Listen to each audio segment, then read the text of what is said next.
Well, good morning, everybody. I feel like it's the Friends reunion show here.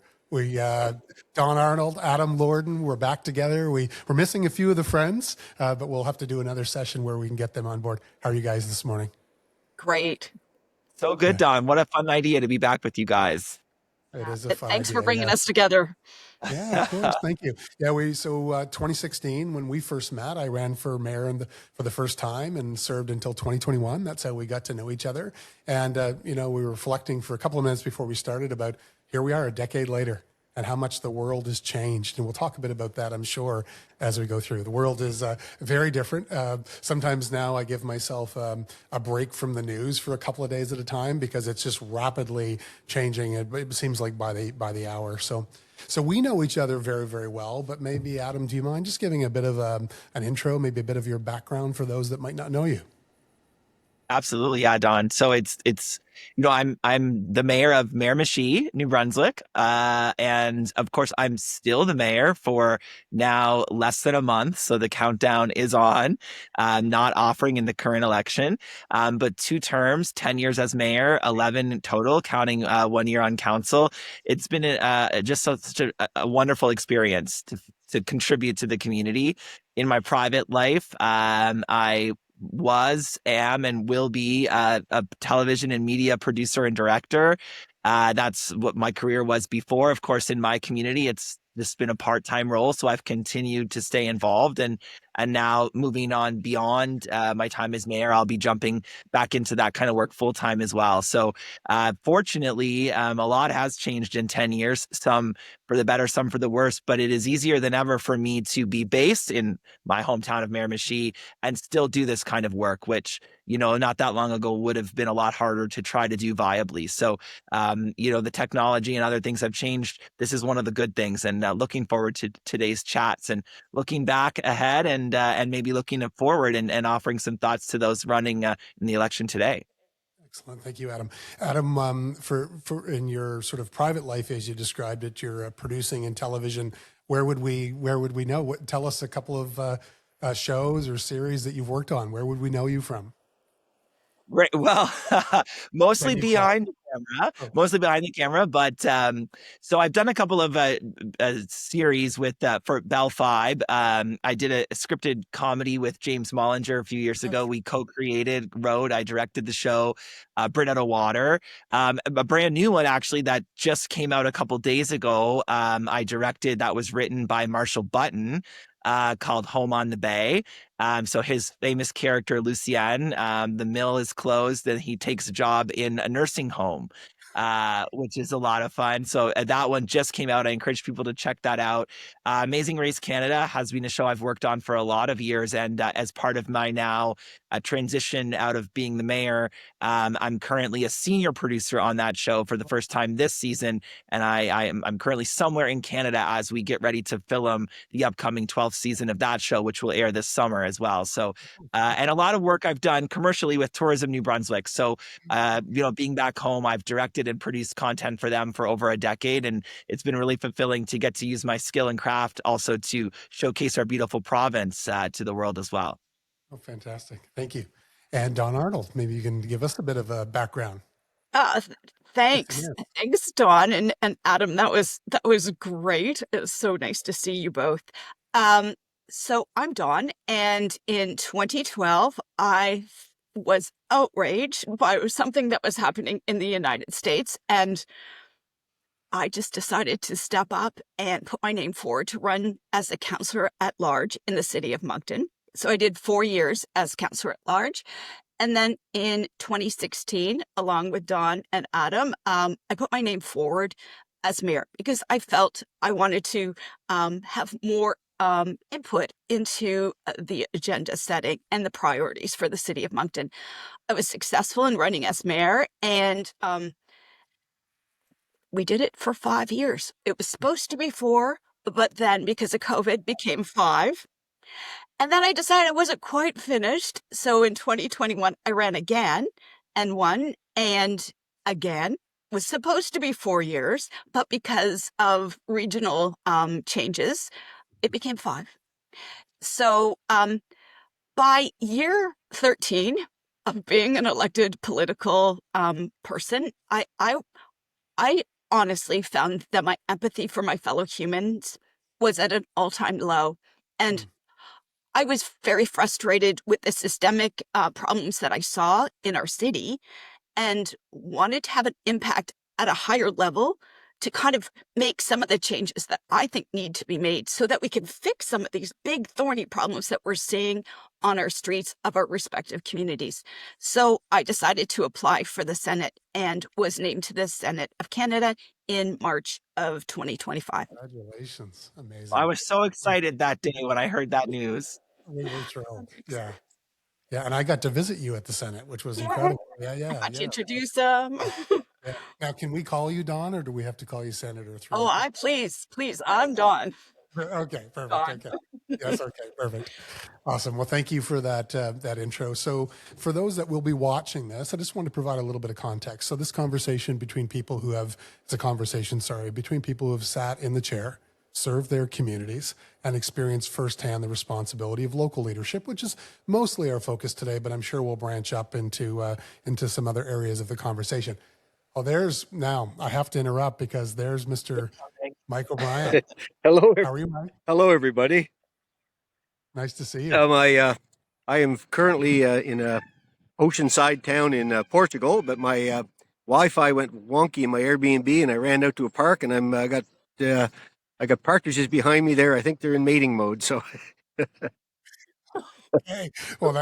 So we are live now, Mike. yeah, So that'll make for an interesting, it will. It, interesting conversation. yeah, pardon, So why don't pardon my ball hat and everything here, but it's I'm almost in the direct sunshine. So no problem. It's a casual yeah, conversation amongst friends. So, Mike, we had just gone through a bit of an intro, but so for those that might not know who you are, do you mind just giving us a bit of a background on yourself, maybe a little bit before political life, and what are you up to these days?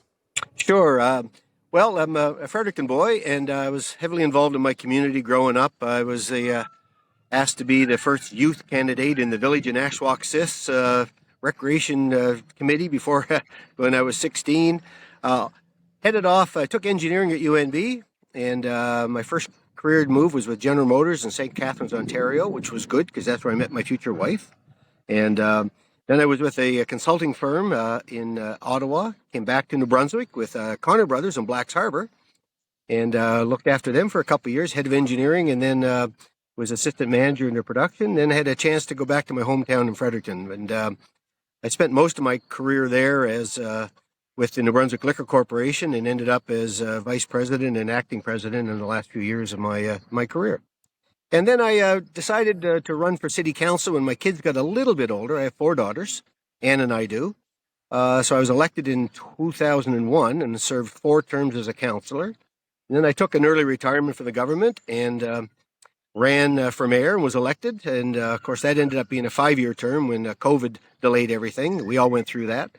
And then I offered again. I was really struggling whether to offer again. And there's always things you want to do, but there's always things to do. But anyways, I lost that election to the first female mayor in Fredericton's history, which was a nice turning point for the city. And since then, the last 5 years, I've been just enjoying life, spoiling my grandchildren. Ann and I have been traveling. I'm involved in a bunch of committees, as you always are once you're a mayor. Excuse me, there's a plane going overhead. I don't know if you can hear it or not. Just having a wonderful time. So looking forward to having a chat here. Wonderful. Thank you very much, Mike. So, okay, so just going to go back and start again. So really the premise here was it's like a friends reunion. We're missing a few members of the group that we worked with very closely when we first got to meet each other. And it's really just a conversation between friends. The municipal elections are coming up, of course, which was I think the motivation for me to try to get this reunion back together. And it's a chance to go beyond the headlines and campaign messages and talk honestly about what the role of mayor really is, with its demands, what it gives back, and what it takes out of you. And we heard a little bit about that a few minutes ago from Don. It's not a debate, and it's not political theater. It's a relaxed conversation, more like a coffee chat between colleagues and friends, grounded in real experience. So We'll talk about what these leaders are most proud of, what challenged them, and the growing issue of civility in public life and their advice for both candidates and voters. And that issue around civility, I hope comes up. I hope we have a real honest conversation about it. I know it was difficult. I think for me, I was a change guy, and in St. Johners, maybe all of New Brunswick are very resistant to change. So again, I'm so happy to see you guys. What happens is time goes by so quickly, and some of us were just saying we haven't seen each other, we haven't talked with each other. You're so close, you speak so often, but life goes on, as you said, Mike. Right? You're with grandkids, you're traveling, you're enjoying life. So when we take a look at what did the role, and maybe I'll ask you, Adam, to start. What did the role feel like, or still feel like, day to day, that people wouldn't see from the outside? So you're presenting, we see you, Adam, you're on media all the time, you communicate, from my perspective, incredibly, but what weren't people seeing when you think about the role?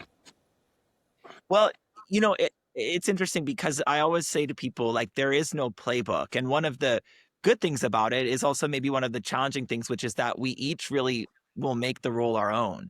And how do we approach it? And I think for me, probably for you guys too, because even the big cities in New Brunswick are really kind of still big small towns. But in a small town like Miramichi, there are layers to this position.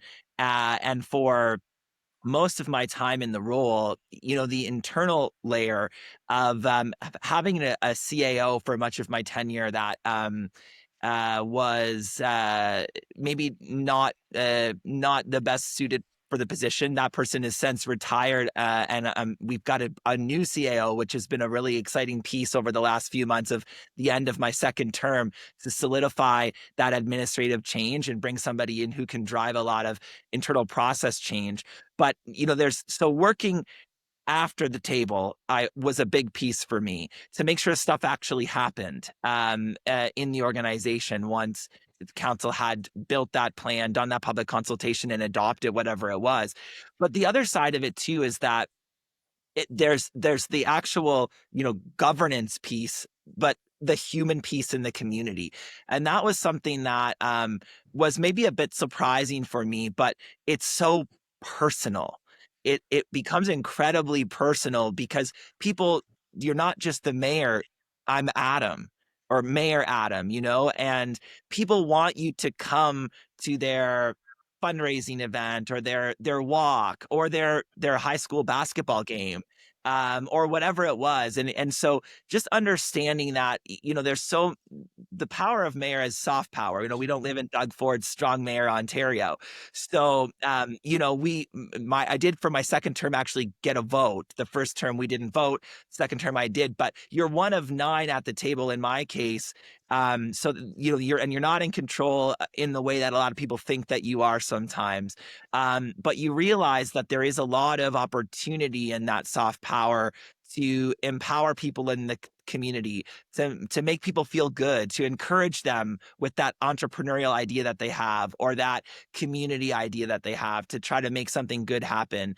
And I know we'll talk about highlights later, but also for me to have the platform of being the only official spokesperson and change the way that people might have thought about Miramichi, so that people knew that it is a welcoming community where everybody can come, and the context of our community has changed so much in a decade too, of becoming a growing community again. So being the mayor who came in the mid 2010s of that Obama hope and change and believing it and seeing the potential in Miramichi, and over 10 years being a part of seeing that actually start to happen. We're growing again, we're welcoming more people, we're becoming more diverse, and being the person who's in the position to be able to celebrate that and talk about why that's such a good thing. As we see now, the moods are changing around us, and maybe we're not as open to those pieces collectively as we should be. I certainly still am, and I'll be continuing to promote those things. And I know, as I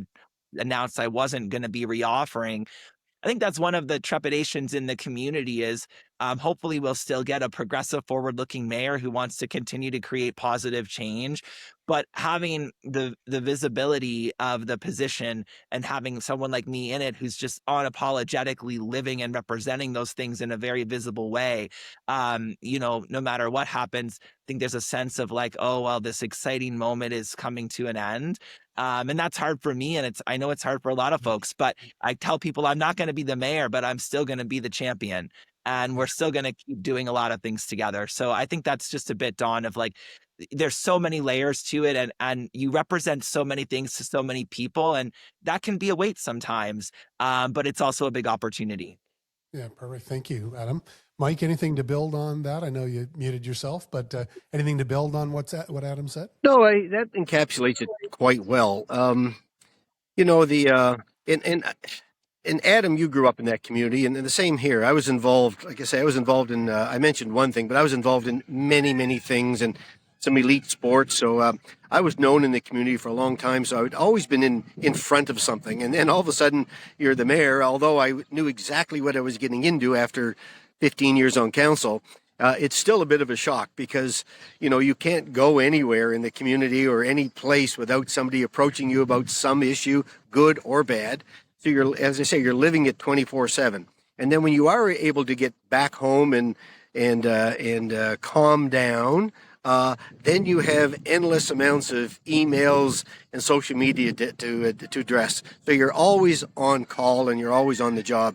But that was the that was fun though, because you get, as Adam said, you get to sell your city and represent your city, and we were very Fredericton was always known as it's a government town. It was a conservative city, and I don't mean politically, but conservative city.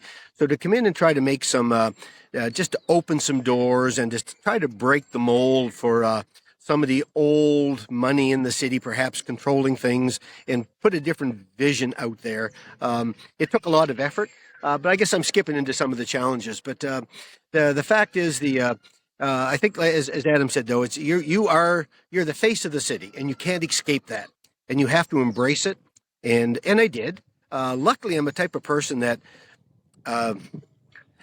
I guess I might be a carrier, not a giver, but I don't feel stress. I don't. I mean, I could, no matter how busy or bad a day is, my wife would say, "How was your day?" I said, "It was great."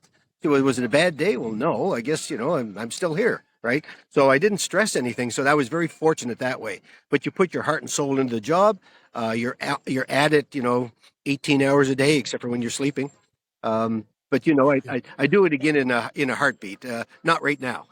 In this part of my life, I'm enjoying it too much. I have no intention of going back. I have no intention of going back into that. But while I was there, it was an immense honor, and I would have done it again in a heartbeat. So Wonderful.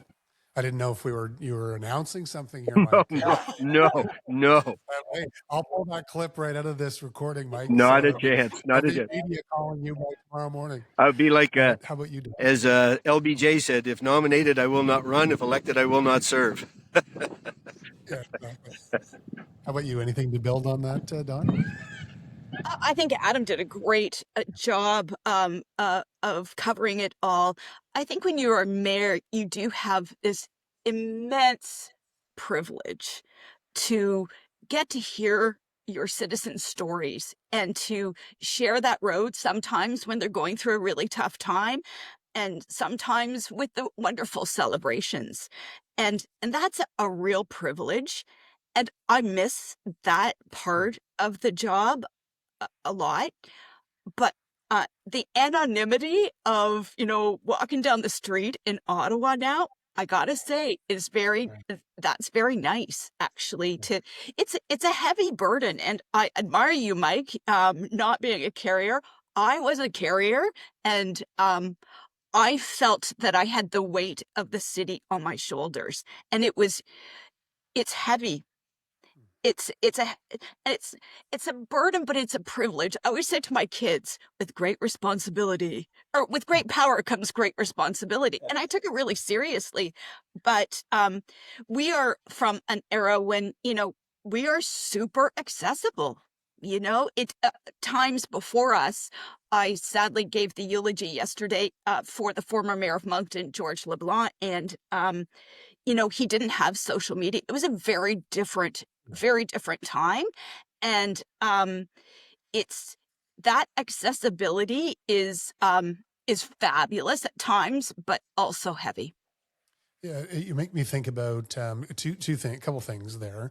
First, you make me just think about expectations, right? And especially for counselors, most mayors work full time. But you know, I was saying this to someone yesterday that you know, council for the most part across New Brunswick is a part time job with full time expectations. And you know, social media now, you know, people get mad, right? I mean, I messaged you, you didn't respond. I said, when did you message? 2 a.m. No, I'm not responding at 2 a.m. Right? So expectations are high. There's dynamics, you know, behind the scenes. We're accessible. I'm more like you. I wish I was more like Mike. You know, I was stressed all the time. I felt the weight all the time. You know, I worked, you know, a full schedule, almost like a corporate full schedule, and all of the community events. And I was spending about 40 hours a week on social media, answering questions, doing live sessions. So it just takes a massive toll on you. So from a surprise perspective, was there something that when you got into the role that really, you know, you really were shocked by, Adam, when you first came to the role? And sorry, I think I know the answer, but you had not served on council. You had, like me, you just come right and run for mayor. Is that correct?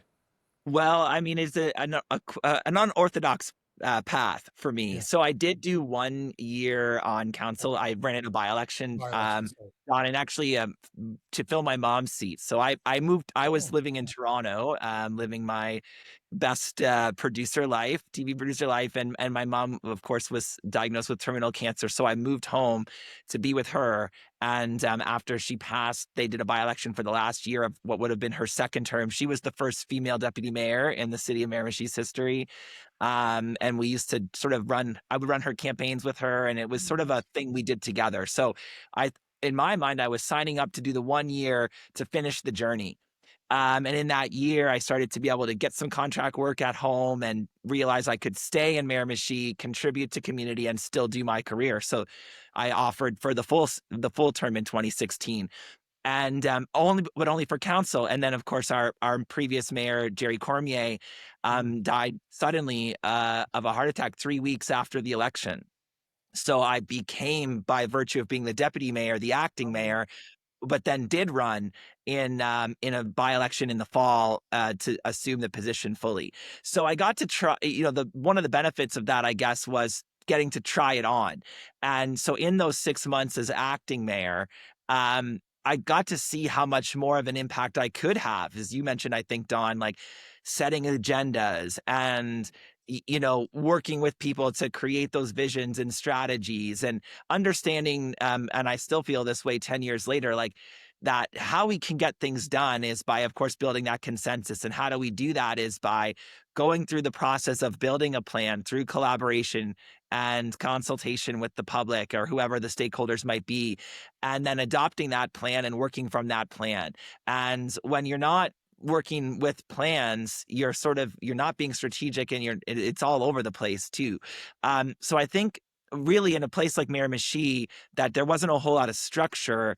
That was a bit of a surprise, but in some ways, I chose it as an opportunity to write the script, if you would, and to say, okay, well, for the lack of a formal structure or previously existing direction and vision, will we get to create that now? And at a time of a lot of optimism, and I wanted to get involved because I came home from Toronto to Miramichi, and I saw the beautiful bones of the natural beauty and the opportunities that were in front of us if we could start to just be a bit more strategic and alive as a community. But I mean, we'd been coming out of a lot of economically difficult times with all the mill closures.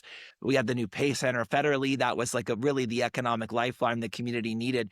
But we needed almost the permission to believe in ourselves and to think that we could push boundaries and become better and start to live in a modern time. And I felt, as a young, at the time, 30-year-old, openly gay television producer who'd been back in the community a year, I had a lot of energy and optimism, and people really seemed to be drawn to that.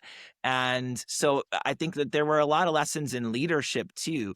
But that, I guess the biggest, maybe to try to wrap it up, is that the community is going to go in some direction, but it is really up to the mayor in particular and the council to determine what that's going to be. So like, we can be optimistic and ambitious and believe in ourselves and make good things happen, or we can sit around reactively and sort of spin the tires.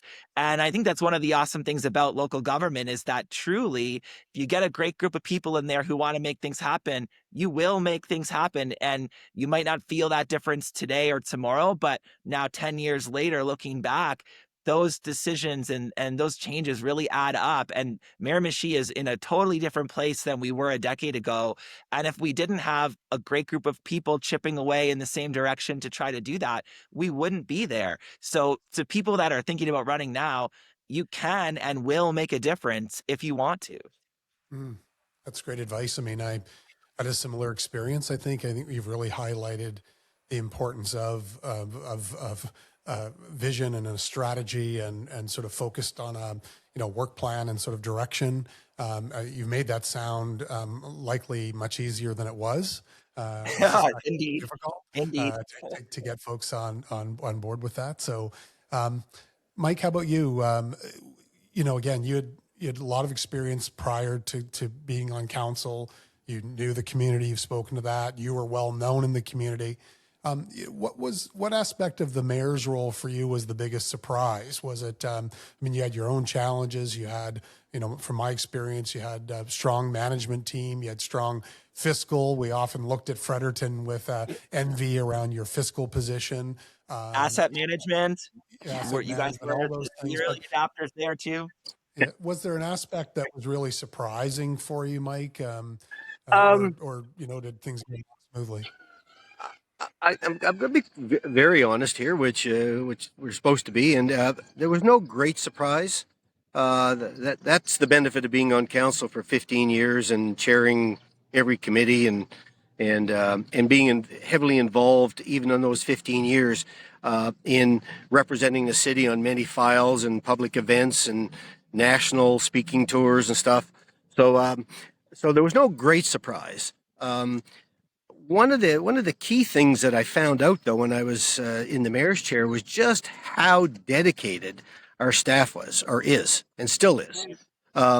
You touched on it. We have a great administrative team, as I'm sure all the cities do, but the city of Fredericton has been blessed with that for many years, decades, and they are so committed to supporting mayor and council and helping you succeed, right?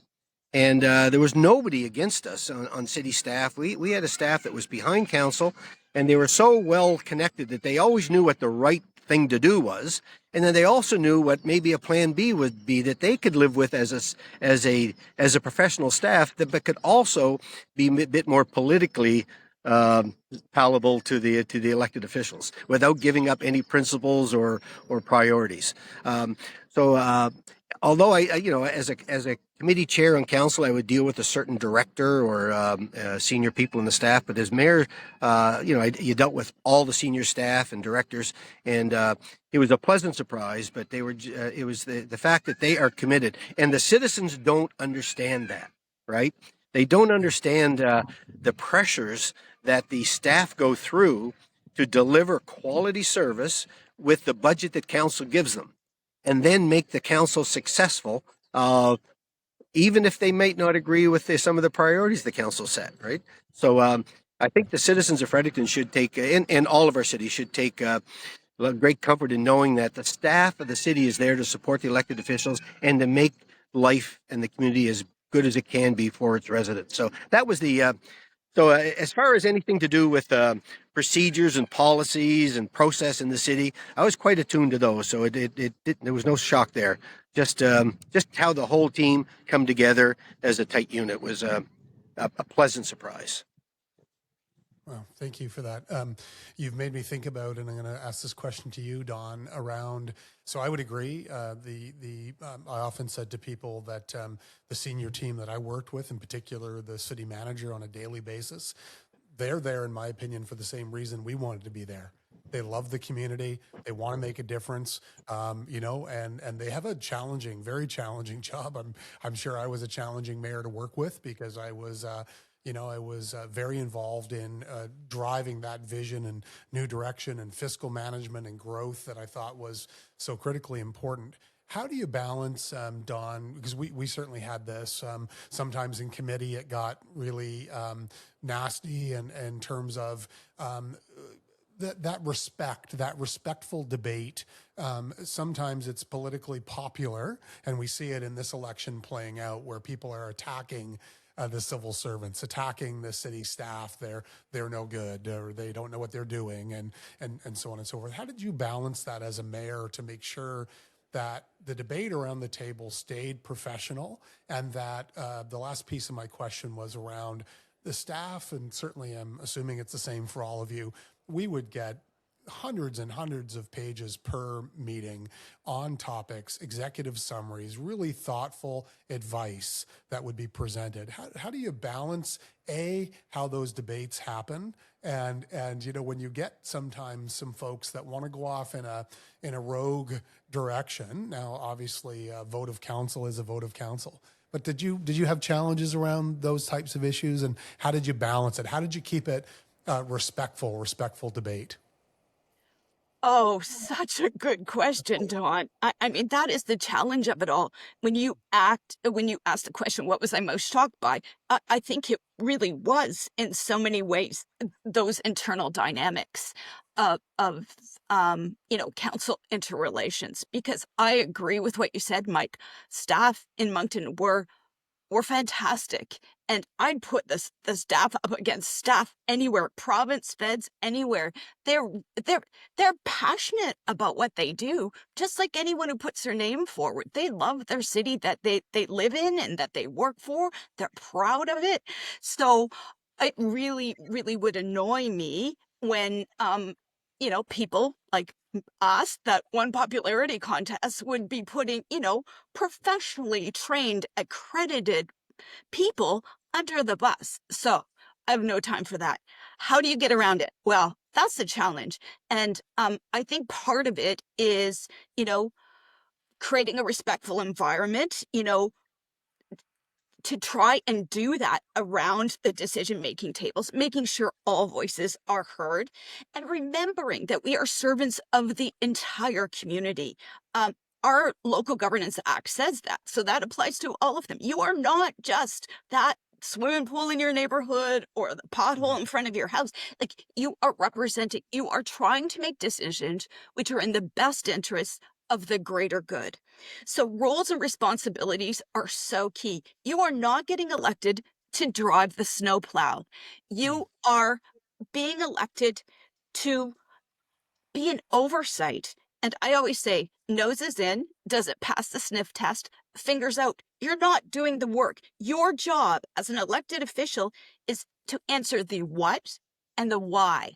It is administration's job to answer the who does it and how does it get done. So your job as an elected official is to set the direction, set the priorities, set the measurable outcomes that you want to achieve. But it's not doing the work. And I think a lot of times people forget that when they get into these jobs. Because, let's face it, a lot of people do enter into this either because they're outraged or they have an agenda or they feel they can do a better job. But that's not the job of an elected official. No, so well said. It makes me think about, as you answered, the gaps, and it's a bit frustrating, actually. I think Elections New Brunswick needs to play a much bigger role. How we educate people on our civics, the roles, the responsibilities, the true powers, it's not one issue or one approach, rather, or strategy. It's a whole series of strategies, and it has to continue in between elections. I mean, I know a number of municipalities I noticed had information sessions for their candidates. St. John did, Fredericton, Moncton. I don't know if you did, Adam. A number of places did. I'll have to give a shout out to Moncton, Don, and perhaps a legacy of your time there. They did an exceptional job. I mean, when I went looking for the information, there was a role description. There were all the documents. There was legislation. So there was really no excuse for candidates not understanding what the role is. But there's a big gap. I see it. I use the analogy of driving the snowplow as well. I use the same, slightly different analogy of, eyes on, hands off, that you really are giving direction, and the CAO runs the entire operation. I just don't think that is well understood by many people. And I think it causes a lot of frustration for elected officials, but also frustration for the public who believe that their counselor can go and do, that one thing that they want them to do. Adam, is there something that didn't get a lot of attention from your time as mayor, your time with council, that you're really proud of? It didn't get the headline necessarily, but you think it will really be a lasting sort of legacy for you? Well, Don, I'm in Miramichi, so most of what we do doesn't get the headline. We don't. That's a totally different debate, right? We don't have a local paper anymore. We don't get the CBC's attention like you guys do. So I guess I'm going to feel free to just pick anything off of what we've done to answer the question. There's a couple of things so first of all, I'd say our success in building housing is something that I will just consider the core tenet of I think I don't want to say legacy maybe, but achievements. And we built an economic development strategy in 2021. David Campbell was one of the authors of that as a consultant for us. And along with a couple of others. And it was one of the best plans that got built in my 10 years at the city. And we followed it, and we offered up public lands, and we built incentives, and it took years. And we attracted investment, and we've built hundreds and hundreds of units. Like our friends at FCM gave me the stats a couple years ago before I left the board that Miramichi, we still are, I think, housing at twice the national average per capita in a climate when everyone is trying to do that. And so that's a huge achievement from my perspective. And also then getting to the point where we're growing again and welcoming people back to the community from across. We're about 50-50. We're bringing people in from across Canada and around the world. So national and international. And that's a huge achievement. But I do think the thing that maybe, and those things, again, nothing gets much headlines in Miramichi. Those are public achievements, though, I think that people paying attention would be aware of. I think it's a lot of the structural change within City Hall as an organization. And so I hear you guys now, as I did when you were in the roles, and having, that the administrative side really in order, and good policies and procedures. Like I think about Don, we built our first population growth plan off of St. John's template. Don Arnold, I built my Miramichi Mayor's Youth in Action Committee based off your plan. Mike, we build our asset management plans off of what was going on in Fredericton. And so having those templates and models and communities that were a bit further in front of us in implementing some of that change, but bringing that structure to Miramichi and that working method of building plans and doing them. And I remember, because we had a lot of counselors that were on at my first term, and even staff who would say, oh, well, we're just going to build another plan to sit on the shelf. And from my perspective, in 10 years, we've built a lot of plans and none of them just sat on a shelf. And now in this final few months, like we've achieved even still a lot more milestones in this regard, bringing in this new CAO who is going to fundamentally now change the organization. We're already in progress of doing that, continuing to improve policies. We're bringing Miramichi Transit in-house as a city service. That's something that I've been wanting to try to do for years now. It's been obvious that the service would be better executed in-house than arm's length in our context. That might not always be the same. So a growth plan is something that we took from Moncton's template a few years ago, so that we can project into the future, mitigate NIMBYism, and identify the parts of the community where we're going to invest in infrastructure to unlock big swaths of housing. Because that stuff isn't cheap, as we all know, and the dollars are tighter, it feels like now than at any point in my 10 years. So it's just the grind, Don. The grind is what people don't Great word. see, but you got to keep on the grind if you want to get it done. I think that's a great word, the grind. I just want to make one reflection, and then I'm going to go to Mike with a question here. But from a surprise perspective, and I'm still having come from the private sector, a high-performing private sector organization, and it's not the public sector. First of all, I want to, you get to decide what you're going to do and not do. You can make the decisions yourselves. You can drive ahead. But some of the lessons I think that can be learned, can be shared rather, is I was surprised at how excited people got by announcements, and I would always say, why are you so excited? I mean, I would do it a bit tongue in cheek. Why are you so excited? Oh my gosh, we've just announced something. I said, boy, I get excited about outcomes. Outcomes are what matter. So By it's the way, like, Don, especially provincial politicians, they love announcements. Yeah, like but I mean, we do have, let's just for a moment, sidebar. I mean, we do have, people are anxious. I mean, I have 3 kids, youngest 26, 2 at 31. There's a lot of uncertainty in their future. We help them. Usually it's, a couple a month. We have to help financially. I mean, that's challenging on, my wife and I in our mid 50s, and, the world seems upside down. And so this is why having the right leaders with the right character in these roles, with decency, with integrity, is so critically important. But so for me, back to the point I was trying to make, is that, like, it's the outcome that matters, and you can't get outcome unless you have a strategy or a plan, and you have a work plan, and you stay focused on that work plan, and you measure progress, and you drive it toward the goal. So that's the piece that I was, when I arrived. I mean, St. John had been in decline. It was in, had to, very quickly after I became mayor, we went into financial distress because we had declined by another 2,500 people. And I asked, where are the growth plans? Don't have any. Where are the financial plans? Don't have any. And it really blew my mind. So, I mean, I say that as a constructive criticism, that if the board of directors, and now, these are really, council is a board member, if you will, and these are big corporations. I mean, St. John is now 205 million.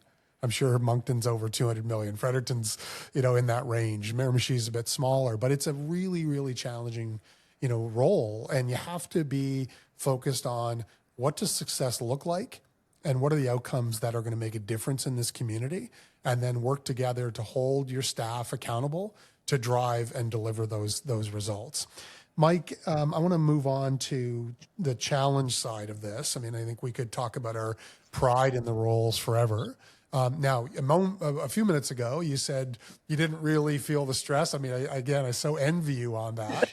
But I'm just wondering, was there how did you handle, I guess I'll flip this question to you. How did you handle criticism, especially when it became personal? How did you handle that? It didn't bother me too much at all. It bothered me when they would drag my family into it. No, but personal criticism would kind of bounce off me. That's the way I'm built. I don't know if that's good or bad. But when people were critical of the city, not me, there was lots of times, and I'll give you a little sidebar. I did this several times. Somebody would write a letter to the editor attacking me or the city about something, or an email to the mayor's account attacking something, and I would call them up. I would get our secretary to find their home number. I'd call them up. I said, "Hi, this is Mayor Mike O'Brien. I understand you'd like to talk about something." "Oh, no, goodness, no." Right? But I just tried to deal with it head on and let it bounce off me. So I was fortunate that way. But the social media got really bad. I was there 15 years and then 5. So I was there 20 years in total. So when I began as a counselor, I don't know if you hear the background here. If you do, sorry. When I first got on council, I mean, there was the odd email, right? There was no Twitter. There was really no Facebook. By about my third term, it was starting to take root. Even the first year I was mayor, when you all came in at the same time, it still wasn't that bad. But by the fourth or fifth year I was mayor, some of the attacks that you get on social media, I just scratched my head. Where would it come from, right? And why? And what are we doing wrong to communicate with these individuals that they would think that much? But then I came to understand that no matter how much I tried to convince them, it wasn't going to change their mind. It's just what social media can allow. Um, some of the criticism that the media would give us, the media is there they play an important role, hold us all to account. But the local CBC morning show, the last 3 or 4 years of my career, the morning host seemed to have an agenda for whatever reason. They're allowed to, but they seem to have an agenda that they wanted somebody on the city just about every day to grill them on something. Now the current host never has anybody from the city on ever anymore. So and the Daily Gleaner, which is our own local newspaper, they used to have reporters that covered everything we did at City Hall. And they knew what we did inside out, and they covered follow-up, and they went to community events and all our public meetings. So they were very knowledgeable and were very fair. They held us to account when they had to, but they were very fair. But now there's no reporters there hardly at all, and they chase the Twitter headline. They see something on social media and chase that as a newsworthy story, and would try to make something negative out of it. And I'd say, no, folks, you're missing the point. Let's sit down and talk. So as far as, like I say, so just to summarize, the personal stuff didn't really bother me. The stuff when they attacked the city, saying that we didn't, we were doing something without any dialogue or debate, which was the exact opposite of how we operate, right? That would get to me a bit. But anyways, but things changed so drastically from 2001 to 2021. It was like night and day on what the public expected of you for communications, and what you personally had to do with your social media and email accounts. Yeah. Thank you, Mike. When we transition here in a minute to talk about civility, we'll probably talk about media, social media again. I think it obviously plays, communicating with folks today has changed. I had, I'm sure I could find the screenshots of about 5 anonymous accounts. Tomcat was one of them, and a number of others that chased me around while I was mayor. They seem to have an awful lot of information. They were just skewing it in a slightly different way. Don, just on the challenges and reality piece again. What kind of toll can the role take personally and on your family life? I mean, you were there for a long time. There's always challenges in these roles. How did that weight hit you? Yeah, so that was hard. I have a husband who likes to be involved, and he considered himself muzzled. Oh, So yes. Okay. he feels like the muzzle's off now. Um, it's heavy. Like it's a hard time. My family's very happy. They feel like they got the old Dawn back now. I it changed. It's with you all the time. It's hard to even take a break or a vacation when you're in a position like this. So yeah, it's just a heavy position. I'd like to just build on a couple of things that I've heard here, though. Um, Mike, you made the point about local media. My thesis right now is that the decline in local media there's a direct correlation to the decline in civility and in democracy. We need local media coverage. It's very, very important because people just go to social media and rant without any facts. And I think that's hugely problematic to what we're trying to do, which ultimately, try to make the world a better place, leave it a little bit better than when you first entered. And that's really hard when we don't have, data, evidence, credible facts in front of all of us. Don, do you? I've spoken to Mayor Reardon about this in St. John. And I think I know the answer, but I want to get your views on as a female mayor. Do you feel you're treated differently? Are the attacks different? Are they? Do you think that made a difference? Well, I mean, there was a man in jail. I don't know if he still is, for threatening my life. I got 2,500 life-threatening emails in a 24-hour period once. I don't know. Are we allowed to swear on this show, Dawn? Yes, absolutely. There's no censor. So, um, I would get daily, "You're a fucking useless beat. I hope you die," kinds of texts on a very, very regular basis. And, I like to think of myself as a resilient person. I had a very strong team around me that had my back, and that's important. That is so important, to know that you've got friends that will love you no matter what. Um, but it takes a toll on you. And Mike, I would just say that the last 5 years have been very, very different. I think COVID changed a lot of things for a lot of people. Yeah. And I think you got out at the right time, Mike. Yeah. Yeah. I mean, that is really, sad is not the right word for what you just shared. We've probably all experienced a piece of that. For me, St. John is a very gritty. I mean, I love St. John. It's a very challenging place at times. It's very gritty. My son was physically assaulted twice. I got lots of death threats, lots of anonymous accounts, followed down alleys, threatened. And how do you attract the best talent? If you look at that as a private sector workplace, would you go to work for a private sector workplace where that was the normal behavior? Of course you wouldn't. No one would do that. So as we roll now into sort of civility, I think we've established in all of the comments we've heard so far that the world has changed. And when we look to the south of us, I usually say he who shall not be named. When we look to the south of us, the president and the way that information is shared, most of it disinformation. We have unregulated social media. We're polarized. There's been some great work done by independent journalists like Justin Ling and others on the polarization in Canada. And when we say things like, and I personally believe that social media does need to be balanced. It does need to be regulated. But when you say things like that, someone will respond. And often someone in government, a member of parliament or others will say, I will never stand for, freedom of expression to be limited. Well, that's not what I said. I believe in the charter, but as long as we do that to each other and we're trying to score the 30-second tweet or the Instagram reel, then we are going to continue to see our society erode, and especially for young people. The statistics on death by suicide, the statistics by bullying and harm in our schools and with young people are shocking.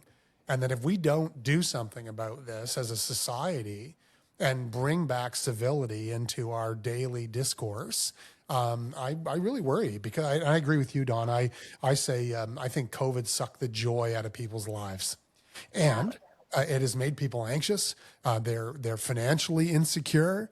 40% of New Brunswickers don't make a living wage. So we also need to attract the folks. I mean, Mike O'Brien here today, we're learning, could run some courses on how to handle the job, how to let it roll off. It's a great skill. I say it with great admiration to you, Mike, because when you can't do that, it takes a massive toll on you. Sleepless nights.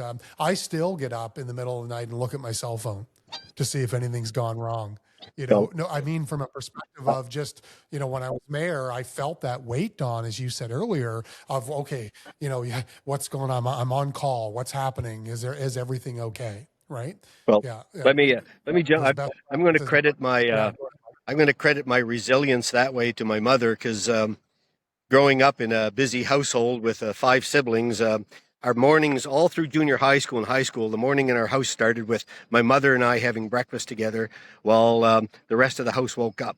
And my mom would always ask me, what's going on, what's in my day, or big exam coming up. She said, don't worry, son. She said, I believe in you. Things are going to be fine. It's going to be a great day. Wow. And I started that for like 5 or 6 years with that kind of backing. So I think it got ingrained in me. So I'm very fortunate. So I credit all any success I have with that, I credit back to my late mom. So.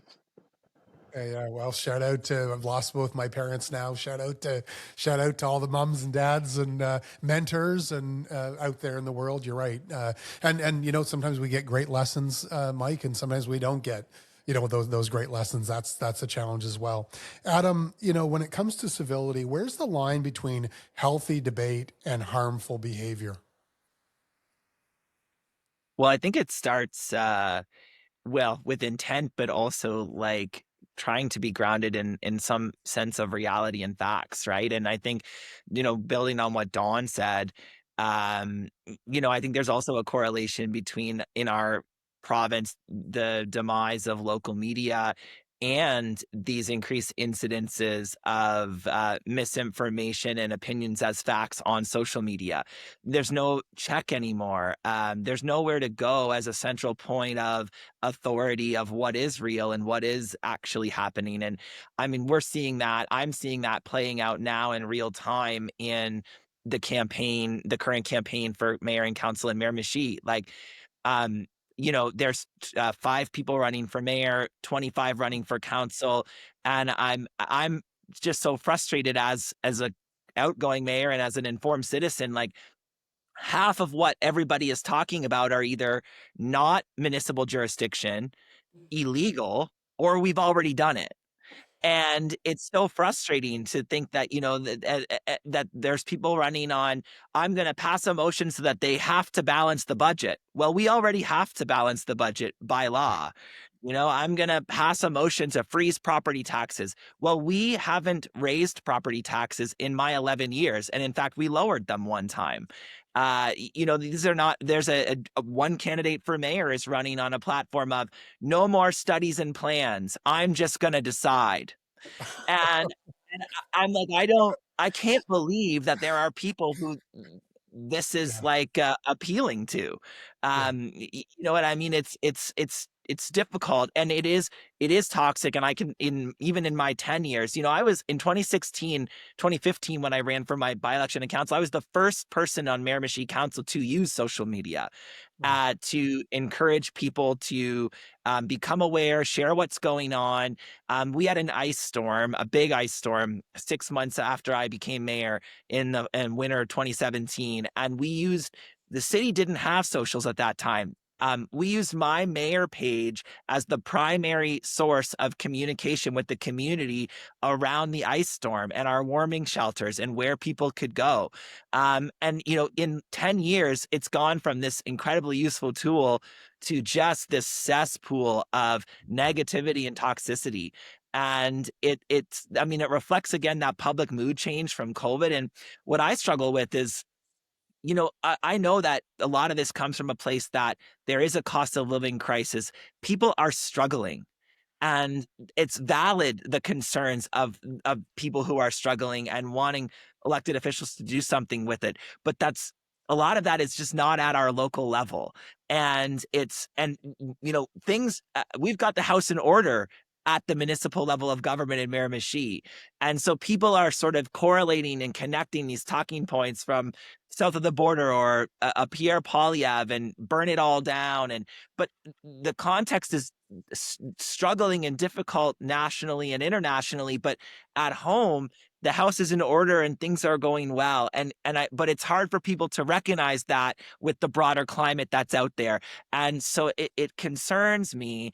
And there are also a number of good council candidates, people that are running for the right reasons, that see that things are going well, want to remain optimistic. And that's what I'm looking for is do you know what the heck you're talking about? And people who want to run should get informed. I think that's a pretty low bar that everybody should try to get to. But as citizens, it's hard to inform yourself in a way. I feel this time around in particular to make good decisions, because everybody's maybe using AI to create their messages. We don't really know what's real. As a city, it's been challenging to communicate all the actual things that are happening and where we really are at and what's true and what's not. So I'm nervously optimistic about the outcome of this election. Like, hopefully the ones that are optimistic and want to continue forward progress are going to win the day and remain the majority at the table, but this could go that way, or it could go an entirely different way, which will be really hard after 10 years of good work and stepping back. I'm not surprised by, certainly I can speak better in our region here. In St. John, it's played out as I expected. We do have some very good candidates, and some of the choices are going to be very difficult. But we also have candidates who I think would be a train wreck, and they don't understand the role, they don't understand governance. And they're more right leaning, far right leaning, and they're going to burn it down. They're going to throw the homeless in jail. They're going to fire everybody in City Hall. They're going to drive the snowplow. They're going to freeze property tax, or they're going to require balanced budgets, to use your example, Adam, right? And I find it incredibly difficult to sit back and watch that. I mean, so do we speak up? Like, how do we change if we're not honest and having honest discussion about, these gaps in our community? And I think that becomes, again, more of a strategy. How is the town communicating? Are we being honest in our relationships with the province? And vice versa? Are we being honest with the relationships with the federal government? And, working, for full disclosure, I'm working as a senior advisor to MP Wayne Long in his office, and that's been an eye-opener. I mean, there's a lot of good work that happens, but it's deeply complex. Moving from A to B is there's no straight lines, and we have to keep in mind, I think the civility has eroded because people are so anxious, and they just have lost trust, and they've been weaponized, and it does worry me, keeps me up at night thinking about how do we show up differently. And I think for me, it starts by calling out the behaviors, because when I was a kid and I did something that wasn't on the against the rule list, then there were repercussions for that. So, okay, I want to transition to Don. Did you have anything to add on the civility piece? Well, just I think we can all learn a lot from the new president of Hungary, because he's doing it. He, for 8 years, he called it out, and the grind you mentioned, Adam, like, he just kept at it. That is not truth. We have to do that. And something that helped me a lot in dealing with really tough situations was collaboration with like Moncton, Riverview, and Dieppe, the greater Moncton area. We work so closely together, and I hope that whoever is elected will continue to do that and work cooperatively, even within our Regional Service Commission. I am a firm believer that a rising tide lifts all boats, and it's only when we can work together with our neighbors that we will be ever able to kind of get ahead of this in New Brunswick, because the pie ain't that big. And if we're all arguing over the crumbs and not thinking about how to make that pie bigger through collaboration and cooperation, we will never get ahead. So, we shoot ourselves in the foot a lot, I find, in New Brunswick. Yeah, I think it's a great point. It's something in my day job that we talk about. I mean, we're 800 and, we're 800, whatever we are, and 50,000 people, and, we're not big. We're not even a decent sized city in Ontario. So how do we work together as a region, as Atlantic Canada, whether it be on energy or many other, economic sort of opportunities? But it's that reality, and, we'll move here. But, I think part of the civility piece too is that change is very hard for people. We are in a time, I believe, where we need to keep evolving, obviously, never stop changing. And I think we need to be much more candid and honest and blunt, not mean, not rude, but I think we need elected officials in particular who are prepared to say, we have to change. Like, we're in a crisis. We can, and whether it be the deficits that we have now to deal with in the province or the pressures on municipal governments, we need leaders who can say, here's the case for change. Here's how we're going to manage it, and here's how we're going to work with you as we navigate through this. And I think that's very, very challenging. And as a result, we're seeing this polarization in our communities, and we're seeing leaders that I know a number of leaders, elected leaders who are good leaders, who are saying, I'm going to delete my social media altogether. I can't take it anymore. It's just too much. Mike, if we move on to advice to candidates now, as we start to wrap up here, what advice would you give to someone running for the first time? Well, I'm going to start off by saying because I'm on my cell phone, which I wasn't planning, I just got a low battery warning, so I'm going to have to check out pretty soon. But first of all, I've had a lot of people contact me this current election just about I'm thinking of running for council, and would you meet with me? And I guess the two things I say is be prepared to put in tons of time and work.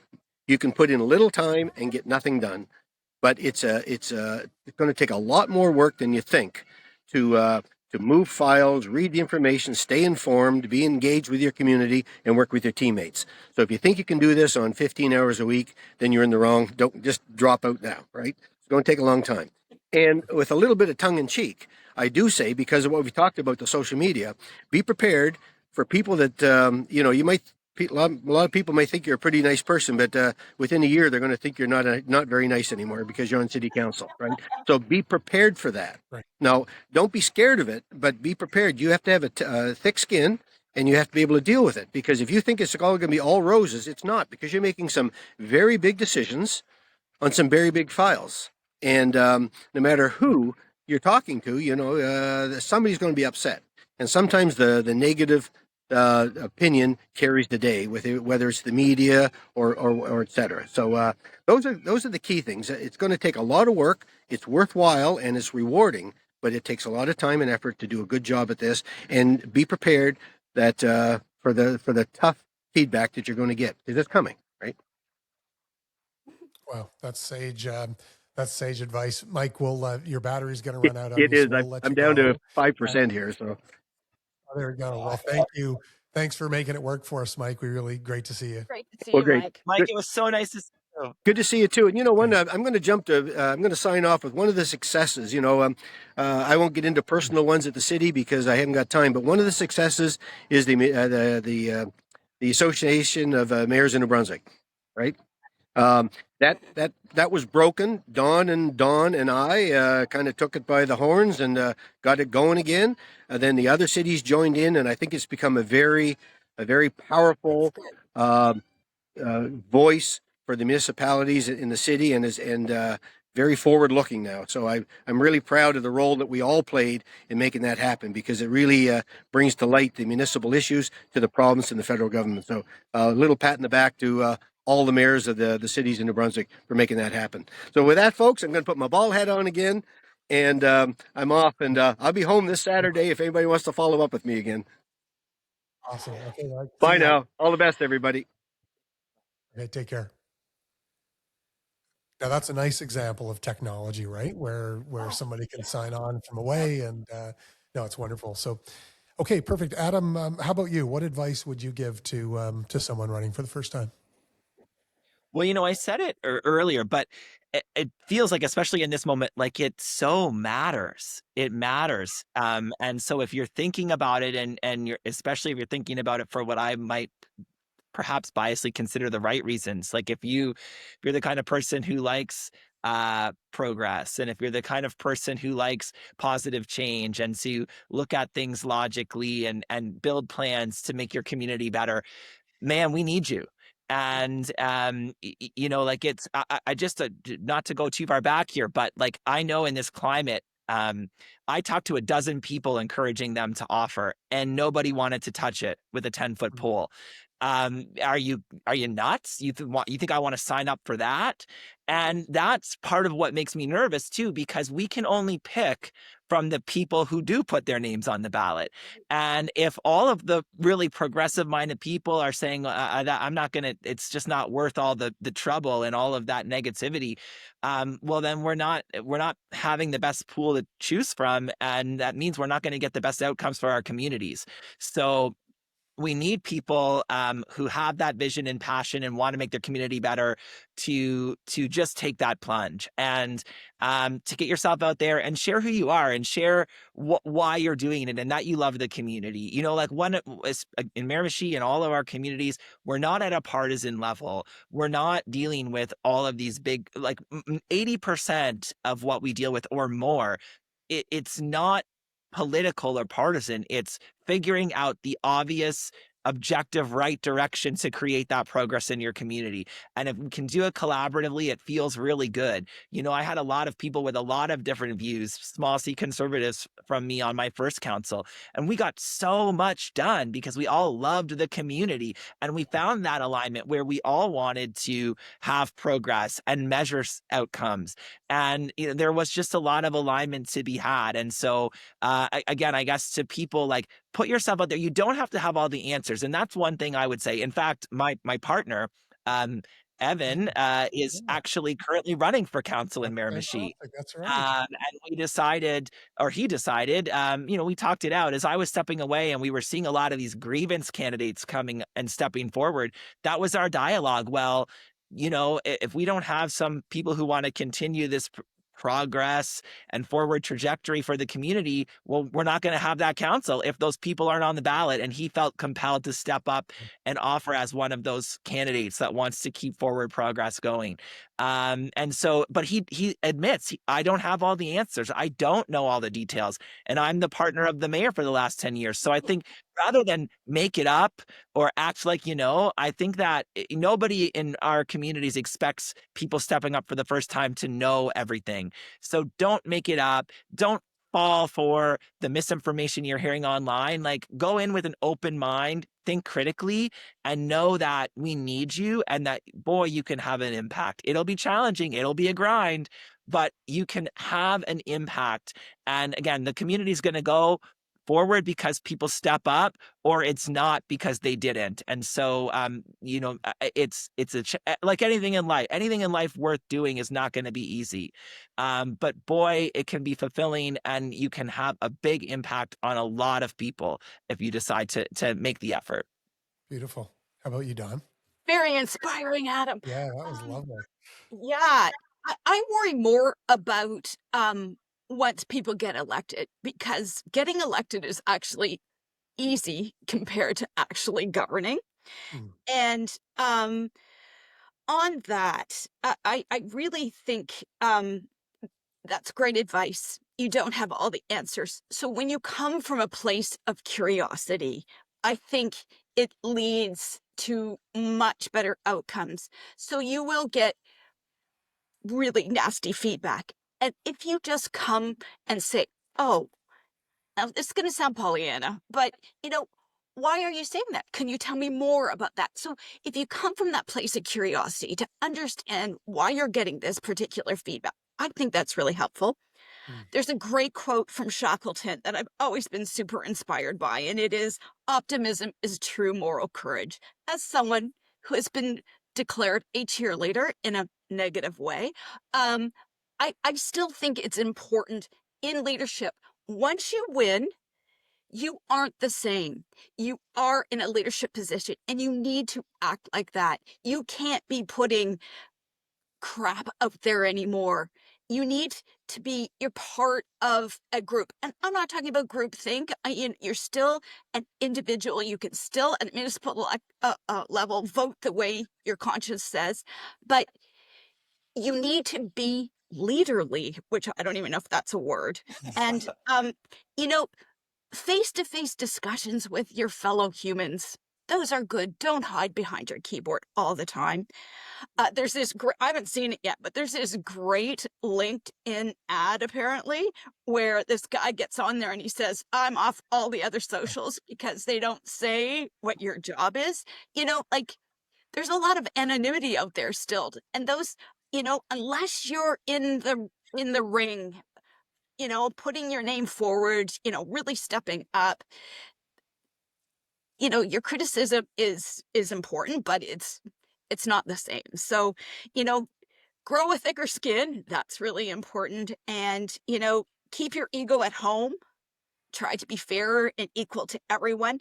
And I guess the last one, and this is really hard when you're part of a team sitting around a table with your fellow counselors, it's this whole idea of what you permit, you promote. Like, if there is bad behavior among your council, with putting staff under the bus or just disrespectful, you need to call it out Mm. in a safe way, but you can't allow it to continue.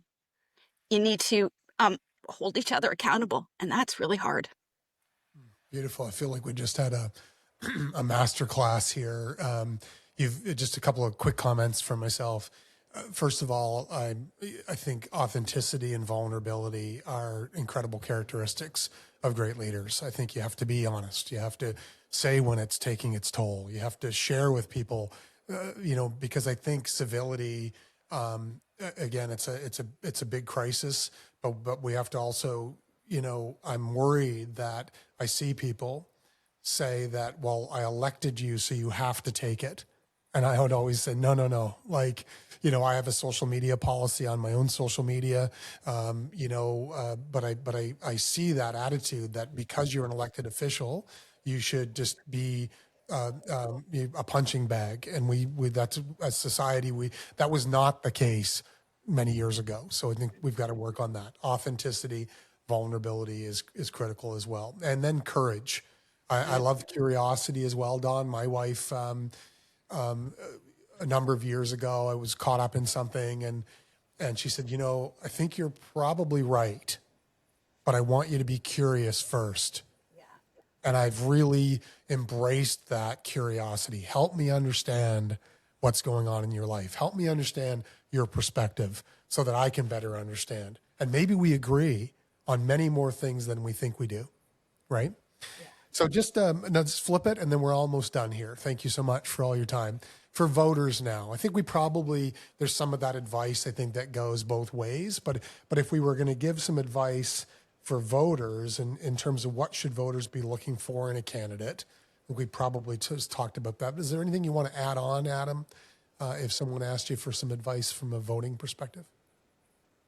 Yeah, I mean, I would just sort of echo what Don just said. Like, I'll keep it brief because the sun has come up where I am, and I've got to get to work actually. But I would say, look for people who are authentic, and look for people who have a positive vision for the future of the community. Passion. They're authentic and passionate, and try if you can to get the facts on whatever it is. If there's an issue that's important to you as well, ask where they stand on it.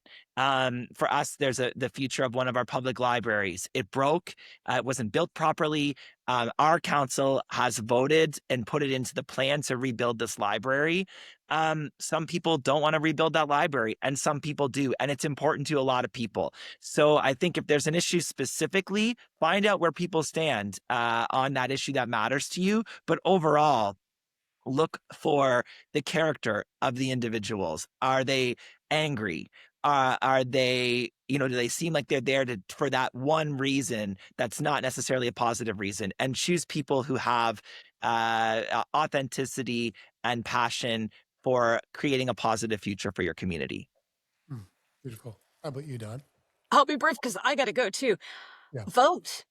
Yeah. Less than 32% of the population voted in our last municipal election. And in Moncton, we have this great online tool called Moncton Votes. It lists the voting record, the past, all the incumbents, and it's a direct link to all the websites of all of the candidates. So do your homework, but get out there and vote after doing your homework. Yeah, exactly. Great advice. Okay, well, look, thanks for being part of this conversation. What you've heard today is grounded in real experience and a reminder that leadership, especially at the local level, is about more than ideas. It's about collaboration, resilience, and respect. As we heard into the upcoming municipal election, there's a role for all of us, not just candidates, but voters as well. The tone we set, the questions we ask, and the expectations we hold all shape the kind of leadership we get. So remember, May 4th, early vote, May 11th is the actual vote, and you can find where to vote on the Elections New Brunswick website.